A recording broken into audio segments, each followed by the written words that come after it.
கானா வினோத் அவர்கள் 18 லட்சம் ரூபாய் கேஷ் பாக்ஸோட பிக் பாஸ்ல இருந்து வாக் அவுட் பண்ணிட்டாரா அப்படிங்கிற ஒரு விஷயம் தான் இப்போ சோஷியல் மீடியால பயங்கரமா போயிட்டு இருக்கு.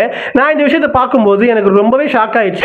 ஏன்னா இவர் தான் Bigg Boss season 9 title winner, இவர் தான் கப்படிப்பாரு அப்படின்னு மக்கள் மனசுல ஒரு இடம் பிடிச்சிருந்தாரு.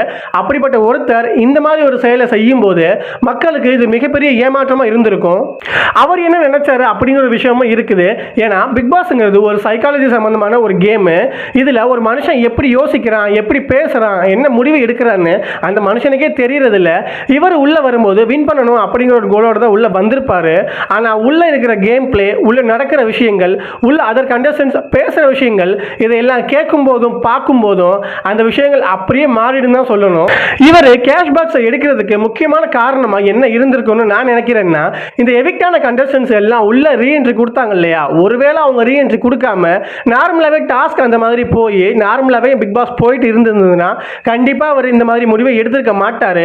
உள்ள திரும்ப வந்தவங்க எல்லாமே ஒரு மாதிரி பேசி இவர் மைண்ட்ல ஒரு குழப்பத்தை உருவாக்கி இருக்கலாம் அப்படின்னு தான் எனக்கு தோணுச்சு. ஏன்னா ஓட்டிங் லிஸ்ட் படி பார்க்கும்போது இன்னைக்கு வரைக்கும் தலைவன் தான் டாப்ல இருக்காப்ல.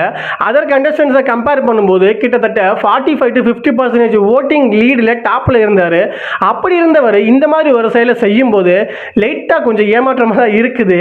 இதுக்கப்புறம் அவர் வெளியில வந்து அவரோட துறையில அவருக்கு நிறைய வாய்ப்புகள் கிடைச்சு அவர் லைஃபே டோட்டலா நல்லபடியா மாறணும்னு நினைச்சுக்கலாம். ஸோ இதை பத்தி நீங்க என்ன நினைக்கிறீங்கன்னு என் கூட ஷேர் பண்ணிக்கோங்க. மறக்காம என்ன ஃபாலோ பண்ணிக்கோங்க.